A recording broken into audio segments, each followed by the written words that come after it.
Hey Rebel Rouser, I'm Alan Voivod, and this is Star Wars 7x7, your daily dose of Star Wars joy. And thank you so much for joining me for it. And thank you especially to the people who make this possible for you with their support at patreon.com/SW7x7. All right, I gave you the rundown on Chris yesterday, but hey, let's do it one more time, shall we? Dr. Chris Kempshall is a historian and author who has written widely on the First World War and on the ways modern media, particularly video games and the Star Wars franchise, portray history and war. He is the president of the International Society for First World War Studies and a senior research fellow at the Center for Army Leadership, Royal Military Academy, Sandhurst. He co-authored Star Wars Battles That Changed the Galaxy and has wanted to write this particular book for most of his life. He lives in the UK with his partner and a fish tank. And the particular book to which he's referring is The Rise and Fall of the Galactic Empire. Here's the actual book and the cover. And I got to talk with him at length about this book not too long ago. I had the first half of our conversation on the podcast yesterday, and today is the back half of that conversation. So yeah, let's get right into it. Without further ado, here is my continuing conversation with Dr. Chris Kempshall, the author of The Rise and Fall of the Galactic Empire. And so you mentioned Beaumont Kin, and even though it says Dr. Chris Kempshall on the cover, the book is actually presented as being written by Beaumont Kin, which is very cool. So what was it like for you in the process of becoming this particular in-universe historian with his specific viewpoint, his specific experience, and his perspective? Yeah, it was a lot of fun. It was interesting. It's I say interesting because there's a challenge to it, because I have a really unfair advantage on Beaumont Kin in that I've watched Star Wars. And it turns out that having watched Star Wars really helps understanding what's going on. Whereas Beaumont Kin hasn't had that opportunity. I mean, understandably, because it all happened in the past, right, for the Star Wars galaxy. So in that sense, trying to get a handle on, and this was one of the biggest kind of ongoing conversations that we had of, how does Beaumont Kin know the things that he knows? Why does Beaumont Kin not know the things he doesn't know? And trying to find that kind of balance was like one of the kind of the primary pillars of the book. And it meant that we had to kind of really think about, when we're using a footnote, or if we want to bring something in that we think is important or interesting, we need to actually decide how that little nugget, that little scene in A New Hope, has traveled across the 30 years afterwards to land in Beaumont Kin's lab at exactly the right moment to put it in the book. Which was a lot of fun, because it's the complete reverse process for me as a normal historian. Yeah, no, I work backwards as a historian, because everything's in the past for me. I'll just, if I can find it in an archive, I'll use it in an archive. Where we had to reverse engineer it so that material would survive long enough to reach Beaumont Kin so that he could use it. So that was really interesting and a lot of fun. And I think one of the things you get from reading the book is a sense of how moments in Star Wars have survived in slightly unexpected ways so that Beaumont Kin can use it, but also that you sometimes get a feeling of, I know something that Beaumont Kin doesn't know. And there's a reason why I know so. It's because I've watched Star Wars. But actually, if I hadn't watched Star Wars, maybe I'd come to a conclusion that isn't that different from Beaumont Kin's, because this is the only information that's available to him, which is quite a fun little side game for when you're reading and writing the book, of kind of, would Beaumont Kin know ? Which was kind of a cool thing when you're trying to put your mind into somebody else's head. Yeah, I mean, one of the footnotes that appears on a pretty regular basis throughout the book are things related to contemporaneous writings from Leia Organa, for example, yes, in different things. And I thought about that in terms also of the Return of the Jedi 40th anniversary short story collection. And there's one of the stories in there.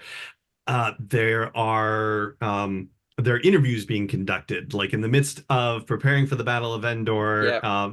All of our heroes have been told that somebody is going to be interviewing them and asking them questions. And some of our heroes are a little bit more open to that than others, perhaps. Yeah. But yeah, the idea that this rebellion is happening and yet it's also being documented in some fashion is really fascinating. I love the footnotes in it, and every single footnote in it, I'm thinking to myself, this actually exists Yeah, somewhere somewhere now. in Space Archive. Yeah, exactly.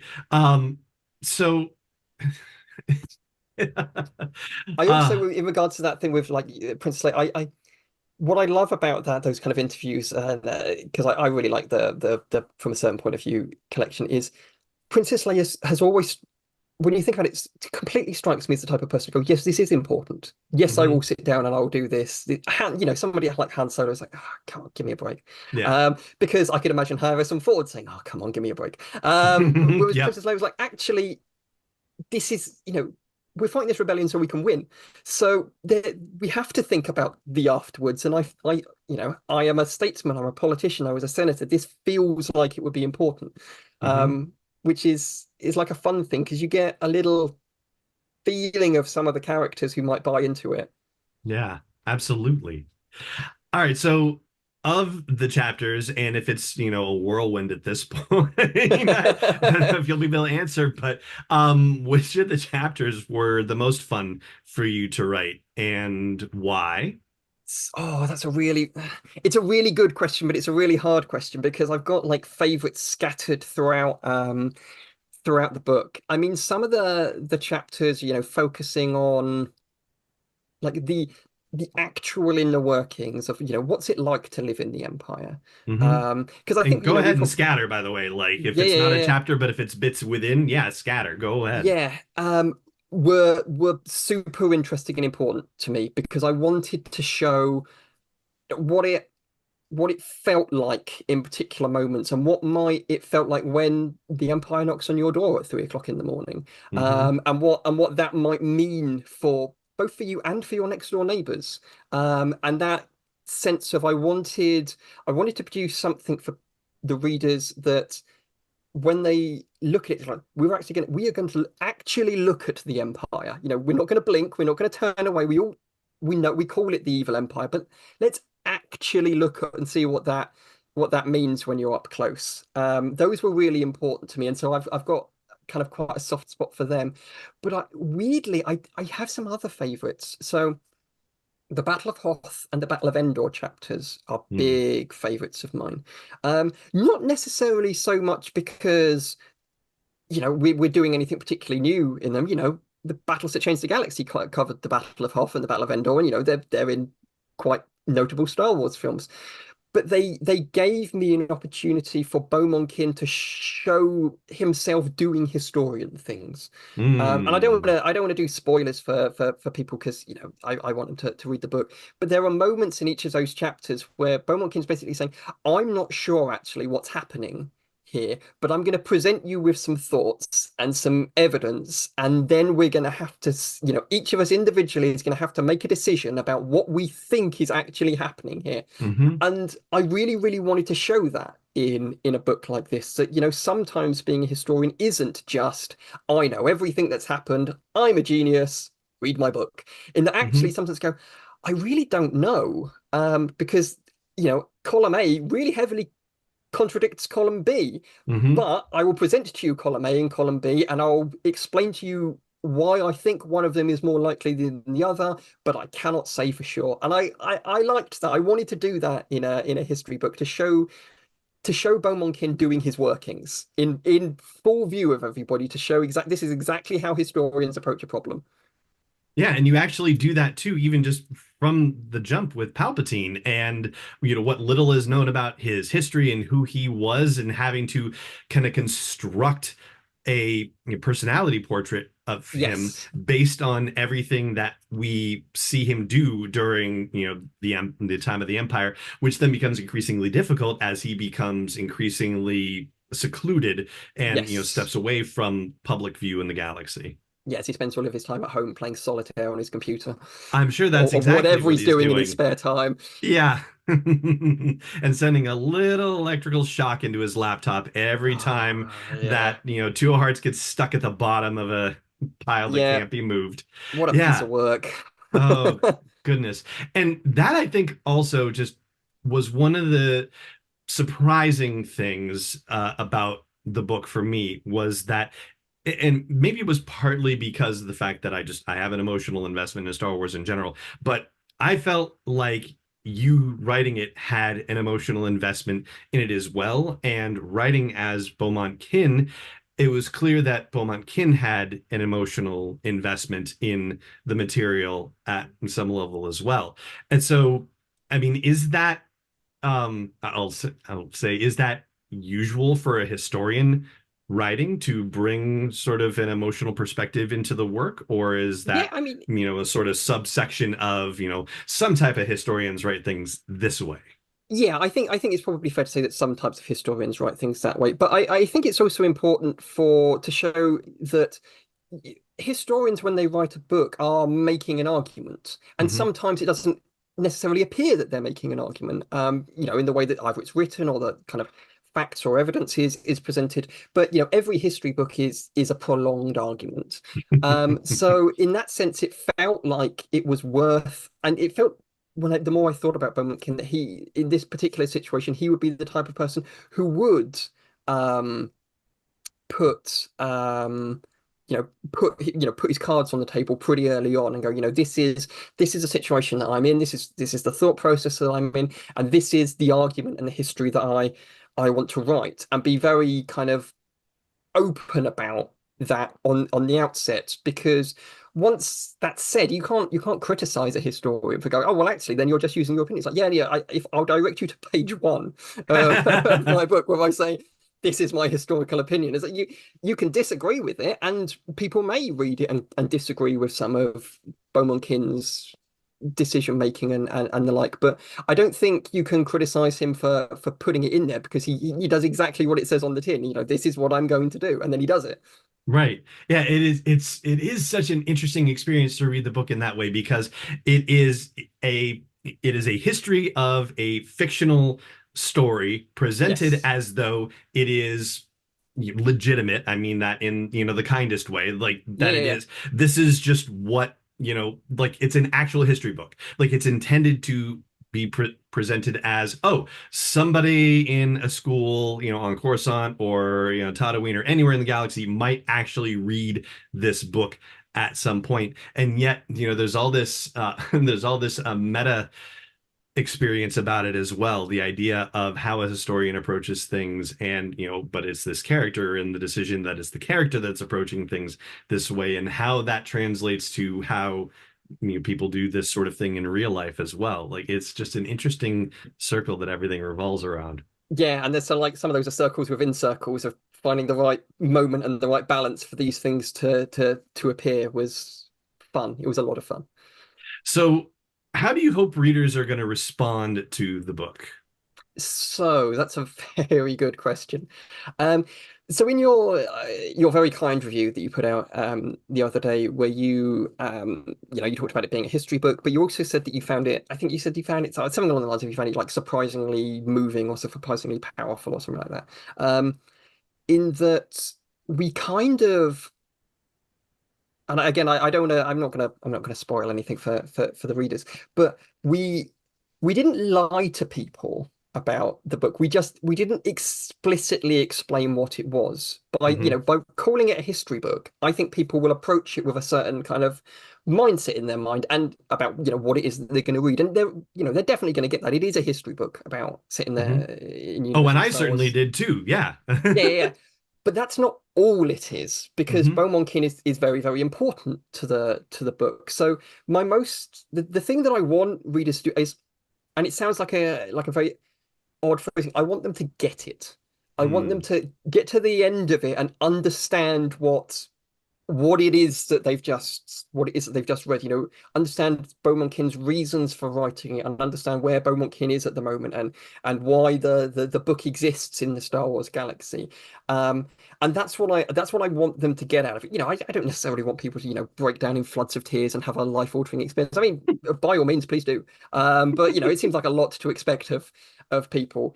But I want them to, I don't know any other better way of saying. I want them to get it. I want them to understand what it was that we constructed with this, and understand why it is that we've been so reticent to talk about that aspect in the lead up to it. We've just kind of allowed the concept of this as a history book to kind of speak for itself, and we just haven't got into any of the other like the Beaumont Kin related content, or the context of the book's creation.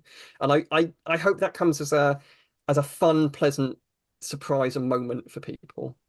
It certainly was for me, and yeah, I feel badly a little bit in saying that I wasn't expecting it, and it seems like the sort of unsaid thing is almost like, oh, I was expecting it to be very factual and dry, Yeah. and so on and so forth. And it was not my experience at all. And I have to say also that I was a little bit distressed that I had any spoilers in my review. I Oh, don't worry definitely about it. didn't want to spoil the book. And I think part of it I too is like you don't necessarily think of a history book as something that, that can have spoilers. It's like, well, yeah, the yes, Empire fell. You've written it on the front cover. yeah. Who knew? Hmm. But no, And yeah, it you're really right. wasn't a spoiler. It was like a line from the conclusion, which isn't even like the end of the book either. Oh, well, yeah, that's true. But I mean, okay, so I'm gonna stand by that one because honest to goodness, that section of the conclusion, like I am actually like I feel myself kind of welling up on it right now. Like it was really impactful and it was unexpectedly emotional. I mean, just I did not see it coming. I thought it was going to be, almost more along the lines of reportage or journalism Yeah.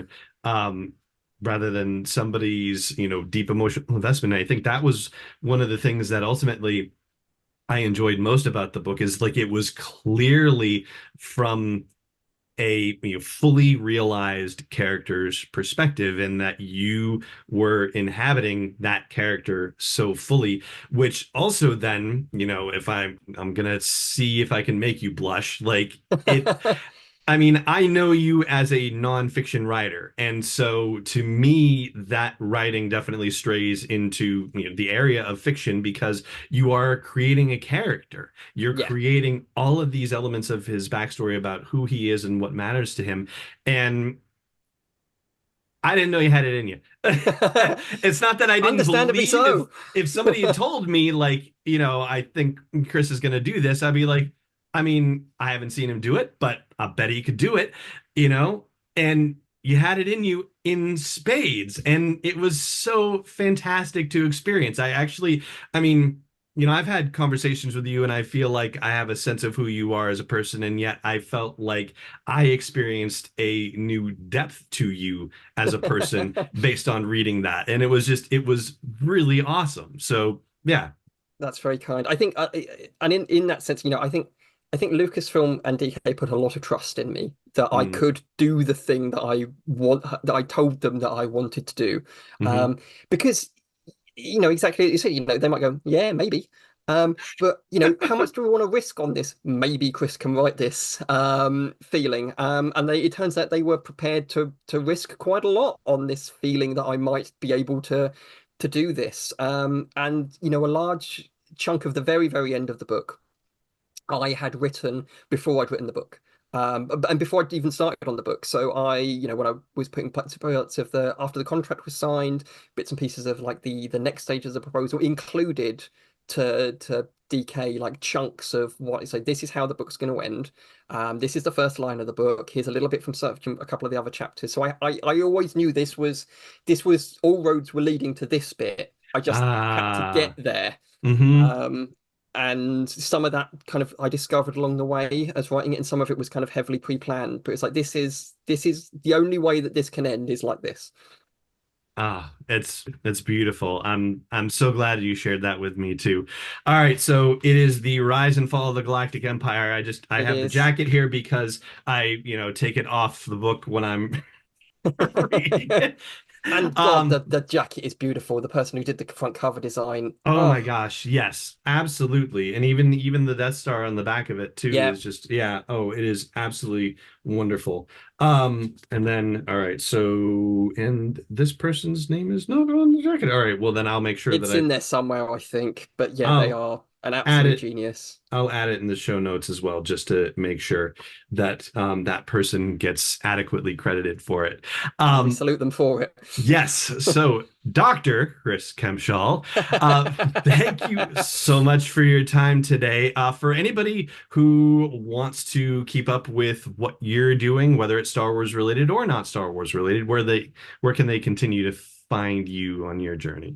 So, you can still, I'll be talking various bits and pieces. I'm still kind of, because a lot of people are still reading the book. I'm very reticent to kind of go into like spoiler conversations on online yet, because I want, again, part of allowing people to get the book is allowing them to read the book. But you Yes. can find me talking kind of generally about the book on Twitter at Chris Kempshall, on Threads at Chris Kempshall, a little bit on Blue Sky, but honestly, people just need to pick a platform at this stage. When everybody fragmented and went in a billion different directions, it's like just pick one, Hmm. guys. And on Instagram at Chris Kempshall as well, are good places to find me. So yeah, I'll be doing bits and pieces of talking about books and the book on there. If at some point in the future, if there's more stuff like a shiny new thing, I imagine it will begin to materialize on one of those platforms as well. But yeah, I think for the time being, I will be Rise and Falling of the Galactic Empire until people get deeply annoyed at me talking about the Rise and Fall of the Galactic Empire. I find it impossible to believe that that's going to happen. Well, I will keep my fingers crossed, because otherwise, I'm just going to be everywhere, and people are going to get real bored. No, and it's just your passion about it, your passion for it. I mean, that's going to keep everything afloat, and nobody is going to get tired of it at all at Oh, that. that's the dream. Oh yeah. So Chris, thank you again for joining me on Star Wars 7 by 7 and sharing about the book with me. I really appreciate it. I know our listeners and viewers do too. Thank you very much for having me back. I look forward to the next iteration of my appearance Yes, on 7 by 7. me too.